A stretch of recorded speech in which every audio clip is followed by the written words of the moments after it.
आप सभी का स्वागत है हमारे YouTube चैनल पर। आज हम लोग कक्षा 10 में हिंदी के अंतर्गत पढ़ेंगे वन पथ पर शीर्षक, जो कि तुलसीदास जी की रचना कवितावली के अयोध्याकांड से लिया गया है। और यह जो कवितावली नामक ग्रंथ है तुलसीदास जी की रचना है और यह ब्रज भाषा में लिखित है। तो ब्रज भाषा में लिखित इन सवैया छंद के पदों को आज हम पढ़ेंगे, जिसमें तुलसीदास जी ने वन पथ पर जाते हुए सीता का वर्णन किया है। तो जब अयोध्या से निकलकर सीता जी आगे वन की ओर जा रही होती हैं, उस समय उन्हें मार्ग में किन किन संकटों का सामना करना पड़ता है, इस बात का वर्णन जो है इन पदों में किया गया है। लेकिन आगे बढ़ने से पहले एक बार हम फिर से कहना चाहेंगे, यदि अभी तक आपने हमारे YouTube चैनल को सब्सक्राइब नहीं किया है तो चैनल को सब्सक्राइब कर लीजिए और हमारे वीडियोज़ को आगे शेयर करते रहें, जिससे ज़्यादा से ज़्यादा लोगों को इसका लाभ मिल सके। तो आइए हम पढ़ते हैं वन पथ पर शीर्षक के पहले पद को। तो पहला पद है, पुरते निकसी रघुवीर वधू, धरि धीर दये मग में डग द्वे, झलकी भरी भाल कनी जल की, पुट सूखी गए मधुराधर वे, फिर बूझती है चलनो अब केतिक, पर्ण कुटी करी हो कित हुए, तिय की लखिया तुरता पिय की, अखियाँ अति चारु चली जल च्वे। तो ये पद जो था सवैया छंद में था, तो हमने अभी सवैया छंद के इस पद को पढ़ा है। तो पद में कहा गया है, पुरते निकसी रघुवीर वधू। रघुवीर वधू अर्थात सीता जब पुर से निकली हैं, अर्थात वो अयोध्या में रहती थी, जब अयोध्या से वह बाहर निकली हैं, वन की ओर जा रही हैं, क्योंकि राम को वनवास दिया गया है तो उनके साथ में वह भी वन की ओर जाती हैं। तो कहा गया है, पुरते निकसी रघुवीर वधू। रघुवीर वधू सीता जब पुर से बाहर निकलती हैं, लिखा है धैर्य धीर, धैर्य को धारण करके, धीरज को धारण किए हुए, दये मग में डग द्वे। मग में अर्थात मार्ग में, रास्ते में, दो डग दये, केवल दो ही, तो 2-4 डग चली, मतलब कुछ दूरी ही तय की। और फिर क्या होता है, झलकी भरी भाल कनी जल की। तो लिखा है भरी भाल कनी जल की। अब भाल पर क्या है, जल की कनी, जल की बूंद जो है वो झलक आती है, अर्थात मस्तक पर पसीने की बूंदें आ जाती हैं। और पुट सूख गए मधुराधर वे, अर्थात सीता जी के जो पुट हैं, अर्थात जो उनके अधर हैं, मधुर अधर जो है, कोमल अधर हैं, वह दोनों सूख जाते हैं। तो गर्मी है, गर्मी की वजह से जब मार्ग में कुछ ही दूर चलती हैं तो तुरंत मस्तक पर पसीने की बूंदें आ जाती हैं और उनके मधुर अधर जो थे वो दोनों ही सूख जाते हैं। और फिर कहा कि बूझती है चलनो अब कीतिक, पर्ण कुटी करी हो कि तू है। और फिर सीता जी पूछती हैं कि चलनो अब कीतिक, अर्थात अब और कितना चलना है, कितनी दूर चलना है। और पर्णकुटी करिहो कि तू है, कहाँ चल करके, कितनी दूर चल करके अब पर्णकुटी डालेंगी, कहाँ पर विश्राम करेंगे। तथा रास्ते में कुछ ही दूरी तय की है और वो थक जाती हैं, गर्मी से व्याकुल होती हैं, मस्तक पर पसीने की बूंदें आ जाती हैं, उनकी मधुर अधर जो है वो सूख जाते हैं। और उनकी व्याकुलता का वर्णन कवि ने किया है, किस प्रकार से व्याकुल हैं। और वो अपने पति श्री राम से कहती हैं कि अब कितना और चलना है और अब हम कहाँ पर्णकुटी डालेंगे, मार्ग में कहाँ पर विश्राम करेंगे। और फिर लिखा हुआ है, तिय की लखि आतुरता पिय की। अब लिखा है तिय की लखि आतुरता पिय की अखियाँ। तो पिय की अखियाँ अर्थात श्री राम की जो आँखें हैं वह तिय की लखि आतुरता, तिय अर्थात पत्नी, तो अपनी पत्नी सीता की आतुरता को, व्याकुलता को, उन्हें दुखी देकर लिखा है पिय की अखियाँ अति चारु चली जल से, था जो पिय श्री राम हैं उनकी आँखों से प्रेम के आंसू उनकी आँखों से निकल आते हैं। तो इस प्रकार से यहाँ पर सीता जी वन मार्ग में जा रही हैं तो उनकी जो व्याकुलता है, उनकी व्याकुलता को देख करके, उनकी पीड़ा को देख करके श्री राम की आंखों में जो है आंसू आ जाते हैं। तो इस पद में हमने इस प्रकार से पढ़ा कि तुलसीदास जी ने किस प्रकार से वन पथ पर जाते हुए सीता की व्याकुलता का वर्णन किया है। तो हम देख रहे हैं यहाँ पर ब्रज भाषा का प्रयोग किया गया है और सवैया छंद है। इसके अलावा यहाँ पर श्रृंगार रस देखने को मिलता है। तो हम अगले पद को पढ़ते हैं और अगला पद है, जल को गए लखन है लरिका, परिखो पिय छाह गरीक हुई टाड़े। पोछी पसेऊ बयारी करूं, और पाव पखरी हों भूबुरी डाढ़े। तुलसी रघुवीर प्रियाश्रम जानिकी, बैठी विलम्ब लो कंटक काढ़े। जानकी नाह को नेह लख्यो, पुल को तनुवारी विलोचन बाढ़े। तो देखिए कहा गया है कि जल को गए लखन है लरिका। सीता जी जब मार्ग में आ रही होती हैं तो गर्मी से आकुल हैं, और गर्मी से आकुल होकर के उन्हें प्यास का एहसास होता है, उन्हें प्यास लगती है। तो जल को गए लखन है लरिका, अर्थात जो लक्ष्मण हैं वो सीता जी के लिए जल लेने के लिए गए हुए हैं। और जब लक्ष्मण जल लेने के लिए गए हुए हैं तो सीता जी राम से कहती हैं कि परिखो पिए छाह घड़ीक हुए ठाड़े, अर्थात एक घड़ी के लिए छाया में खड़े होकर के हम इंतजार कर लेते हैं। और कहा पोछी पसीऊ बयारी करो, अर्थात तुम्हारे मस्तक पर पसीना आ गया है, इसलिए क्या करते हैं तुम्हारे पसीने को पोंछ देते हैं और बयारी करो और थोड़ी हवा करते हैं जिससे ये पसीना सूख जाए। और पाँव पखरी हों भूबुरी ढाड़े, तो गर्म धूली में चल रहे हैं श्री राम, तो कहा गया है गर्म धूली में जो जले हुए पैर हैं, जो सने हुए पैर हैं, उनको पखरी हों भूबुरी ढाड़े। धूली में जले हुए जो पैर हैं उनको क्या करें, पखरी हों, उनको झाड़ देते हैं, उनको पोंछ देते हैं। और फिर दिया हुआ है तुलसी रघुवीर प्रियाश्रम जानिके, बैठे विलम्ब लो कंटक काढ़े। तुलसीदास जी ने कहा कि रघुवीर ने अर्थात श्री राम ने जब अपनी प्रिया सीता की कष्ट को देखा तो बैठ जाते हैं, विश्राम करते हैं, और बैठकर बहुत देर तक उनके पैरों में लगे हुए कांटों को निकालते हैं। और जानकी नाह को नेह लख्यो, पुल को तनुवारी विलोचन बाढ़े। तब जानकी ने अपनी नाह अर्थात अपने पति के प्रेम को देखा, तो इस प्रकार से अपने पति के प्रेम को, अपनी नाह के प्रेम को देख करके लग करके लिखा हुआ है पुल को तनु, अर्थात उनका जो तन है वो पुलकित होता है, आनंदित होता है। तथा वारी विलोचन बाढ़े, उनके विलोचनों में अर्थात उनके जो नेत्र हैं उन नेत्रों में अश्रु आ जाते हैं, प्रेम के अश्रु उनके नेत्रों में बढ़ जाते हैं। इस प्रकार से कवि ने यहाँ पर सीता की व्याकुलता और राम और सीता का जो परस्पर प्रेम है उसका वर्णन इन पदों में हमने देखा है। और इसके बाद फिर जो अगला पद है उसमें कहा गया है रानी में जानी अजानी महा, पबि पाहन हूँ ते कठोर हियो है। राजहु काज अकाज न जान्यो, कहो तिय को जिन कान कियो है। ऐसी मनोहर मूर्ति बिछुरे, कैसे प्रीतम लोग जियो है। आँखिन में सखी राखी बेजोग, इन्हें किमि के बनवास दियो है। तो हम देख रहे हैं यहाँ पर तुलसीदास जी ने किस प्रकार से वर्णन किया है।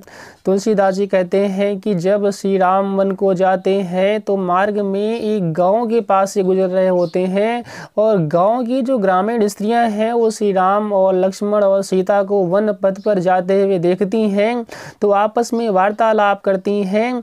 और वो जो गांव की स्त्रियां हैं वो आपस में ही अपनी सखियों से बातें करती हैं और कहती है कि रानी मैं जानी अजानी महा, अर्थात हे सखी मैं जान गई कि वो रानी, किस रानी की बात हो रही है, रानी कैकेयी की बात हो रही है था जिन्होंने राम को वन भेजा है।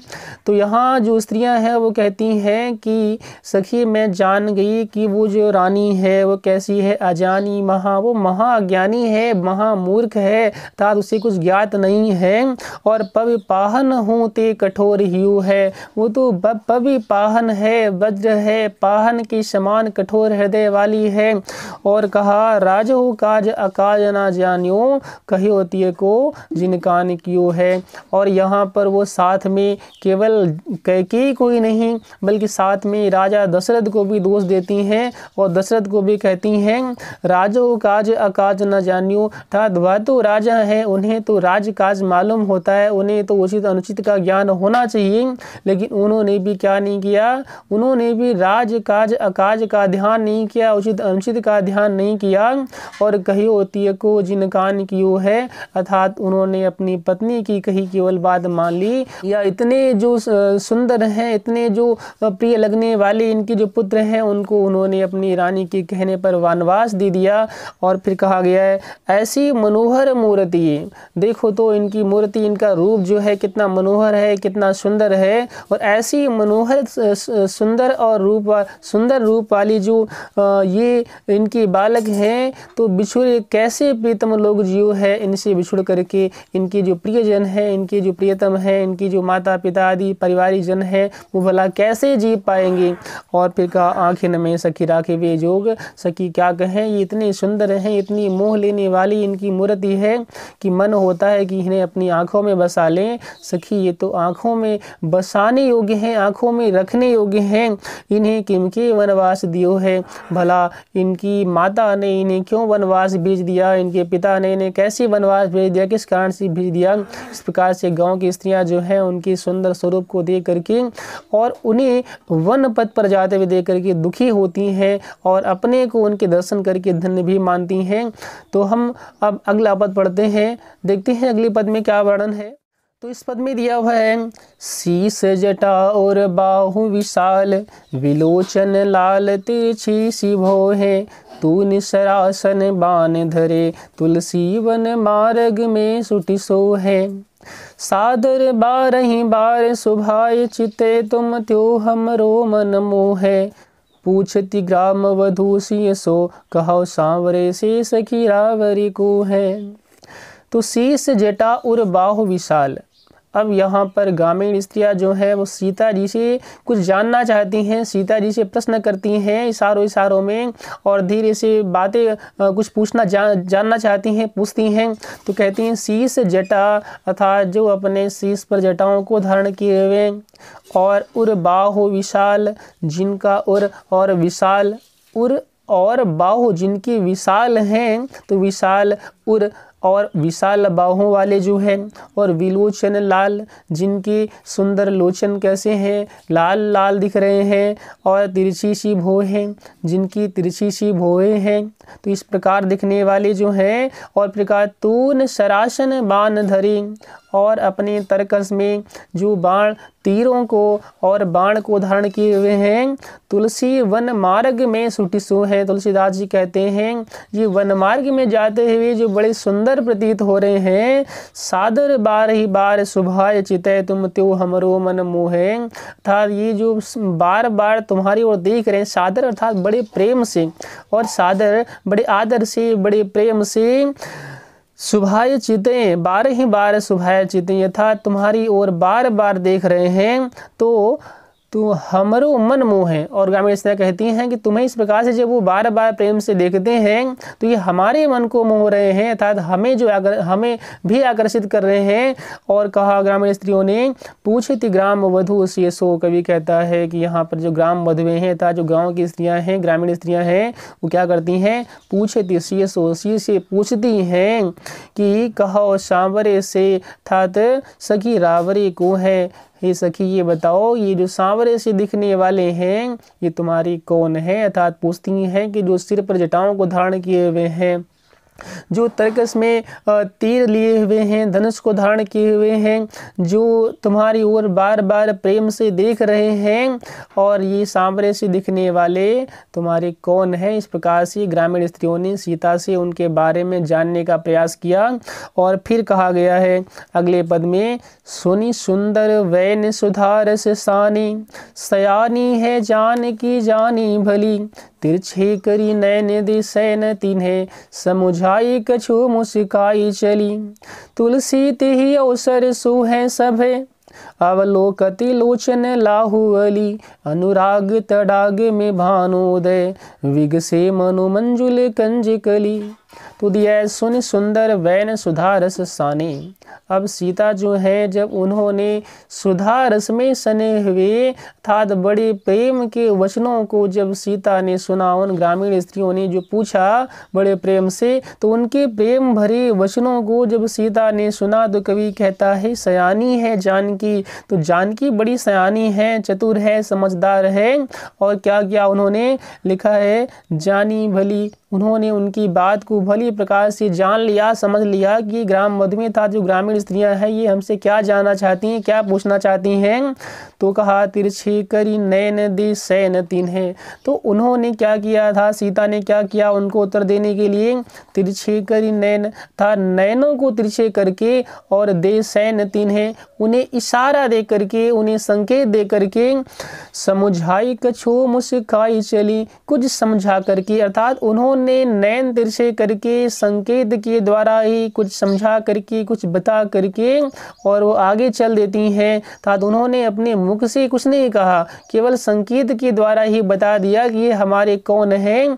और कहा तुलसी ते ही अवसर सो है सब, उस अवसर पर वो सभी ऐसे शोभित हो रहे हैं। लिखा है अवलोकति लोचन लाहु अली, अर्थात उनका अवलोकन करते हुए, उनकी ओर देखते हुए, उनके लाहु अली, अली मतलब सखी, तो उन सखियों के जो नेत्र हैं वो उस समय ऐसे शोभित हो रहे हैं। अब उपमान दिया है, कवि ने कहा कि अनुराग तड़ाग में भानु उदय, जैसे अनुराग रूपी तड़ाग, अनुराग अर्थात प्रेम, तो प्रेम के तड़ाग में, सरोवर में, जैसे प्रेम सरोवर में क्या हुआ हो, भानु उदय हुआ हो, प्रेम के सरोवर में राम रूपी सूर्य उदय हुआ हो, और विगसी मनो मंजुल कंज कली, और उस भानु के उदय होने पर मानो मंजुल कंज कली है, था जो उन सखियों की जो आंखें हैं मंजुल कली हैं। किसकी कली है, लिखा है कंज कली, अर्थात कंज अर्थात कमल, तो कमल की जैसे कली सूर्य के उदय होने पर विकसित हो जाती है, इस प्रकार से उन ग्राम वधुओं की जो आंखें हैं वह जब टकटकी लगाकर ध्यान से इनके सौंदर्य को देख रही होती हैं तो उनके मन में प्रेम का जन्म होता है। और कहा गया है कि उनकी आंखें उसी प्रकार से शोभित हो रही हैं जैसे सूर्य के उदय होने पर कमल शोभित होते हैं। तो इसी प्रकार से उन ग्राम वधुओं की जो आंखें हैं वो बड़े ही सुंदर इस समय प्रतीत हो रही हैं। तो कवि ने इस प्रकार से यहाँ उन ग्राम वधुओं की प्रसन्नता का वर्णन किया है। और ग्राम वधुएं जो हैं वो राम के सौंदर्य को देखकर, राम के दर्शन पाकर अपने को धन्य मानती हैं। तो हमने आज इस पद को पढ़ा और हम थोड़ा ये भी देख लेते हैं इसमें किस प्रकार की भाषा आदि का प्रयोग किया गया है। पुनः एक बार हमने शुरुआत में ही बात की तो हमने देखा यहाँ पर जो है मुख्यतः भाषा की बात करें पहले तो यहाँ पर ब्रज भाषा का प्रयोग देखने को मिलता है। पूरा का पूरा जो ग्रंथ है कवितावली तुलसीदास जी का, ये पूरा ग्रंथ ही ब्रज भाषा में लिखा हुआ है। इसके अलावा हम बात करते हैं अगर रस की, तो हमने पूरे पद में देखा है श्रृंगार रस का वर्णन है, सीता और राम की सौंदर्य का वर्णन है। जब वन मार्ग में जा रहे हैं तो किस प्रकार से शोभित हो रहे हैं तो उनके सौंदर्य का वर्णन यहाँ पर कवि ने किया है। तो हम देखते हैं यहाँ पर श्रृंगार रस है। इसके अलावा जो छंद जो है इन पदों में वो सवैया छंद है। तो सवैया छंद के इन पदों को हम लोगों ने आज पढ़ा है। तो जब श्रृंगार छंद है तो यहाँ पर गुण की बात करें तो यहाँ पर श्रृंगार छंद के साथ में माधुर्य गुण का प्रयोग होता है। तो यहाँ पर माधुर्य गुण है। और जगह जगह पर जो है अलंकारों का प्रयोग करें तो इसमें कई प्रकार के अलंकारों का प्रयोग किया गया है, लेकिन जो मुख्यतः इसमें अलंकार है वो अनुप्रास अलंकार देखने को मिलता है। और कहीं कहीं पर जो है अनुप्रास के अलावा उपमा और रूपक अलंकार का भी और तथा उत्प्रेक्षा अलंकार का भी प्रयोग देखने को मिलता है। तो आज के लिए बस ये शीर्षक समाप्त होता है यहीं पर। तो अगली वीडियो में हम मिलेंगे अगला शीर्षक जो सवैया दिया हुआ है उसको लेकर के, जो कि रसखान जी का है। और फिर से एक बार कहना चाहेंगे, यदि अभी तक आपने हमारे चैनल को सब्सक्राइब नहीं किया तो चैनल को सब्सक्राइब कर लीजिए और वीडियोज़ को शेयर करते रहें जिससे ज़्यादा से ज़्यादा लोगों को इसका लाभ मिल सके।